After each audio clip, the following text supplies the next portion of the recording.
வணக்கம் சர்மிளா. திருவள்ளூர் மாவட்டம் பொன்னேரி அடுத்த அகரம் கிராமத்தை சேர்ந்த அருணா, அதாவது வயது 27. இவர் பொன்னேரி வருவாய் வட்டத்தில் கிராம நிர்வாக அலுவலராக பணியாற்றி வந்தார். கடந்த 29ஆம் தேதி குடும்ப தகராறு காரணமாக பெண் விஏஓ அருணா விஷமருந்தி சென்னை ஸ்டான்லி அரசு மருத்துவமனையில் சிகிச்சை பெற்று வந்தார். இந்நிலையில் சிகிச்சை பலனின்றி இன்று காலை அருணா உயிரிழந்துள்ளார். இந்த சம்பவம் குறித்து திருப்பாலையூர் காவல்துறையினர் வழக்கு பதிவு செய்து விசாரணை நடத்தி வருகின்றனர். இதனிடையே பார்த்தோம்னால் திடீர் திருப்பமாக அருணாவுடன் பணியாற்றி வந்த சக விஏஓவான சிவபாரதி என்பவர் திருப்பாலையூர் காவல் நிலையத்தில் புகார் ஒன்றை அளித்துள்ளார்.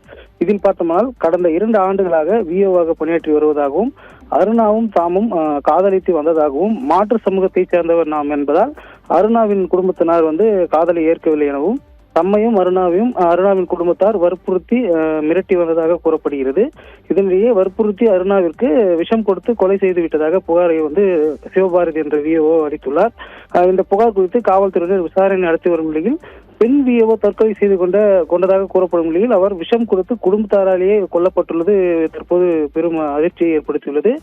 குறிப்பாக அந்த விஏஓ புகார் அளித்த போது கூட என்ன சொல்கிறார் என்றால், தம்முடன் அவர் பேசிய ஆடியோ உள்ளது. அதே போன்று இன்ஸ்டாகிராம், அதே போன்று வாட்ஸ்அப் உள்ளிட்ட சமூக வலைதளங்களில் தமக்கு அவர் மெசேஜ் செய்துள்ளார். அதாவது தனது குடும்பத்தாரே தனக்கு பில்லு மருந்து, அதாவது அந்த பொருட்களுக்கு அளிக்கப்படும் பில்லு மருந்து கொடுத்து நம்மை அனுமதித்து விட்டதாக கூறப்படுகிறது என்று அவர் அந்த பேட்டியிலும் கூறியுள்ளார். அதே போன்று அதற்கான ஆதாரத்தையும் காவல்துறையிடம் தெரிவித்துள்ளது பெரும் பரபரப்பை ஏற்படுத்தியுள்ளது.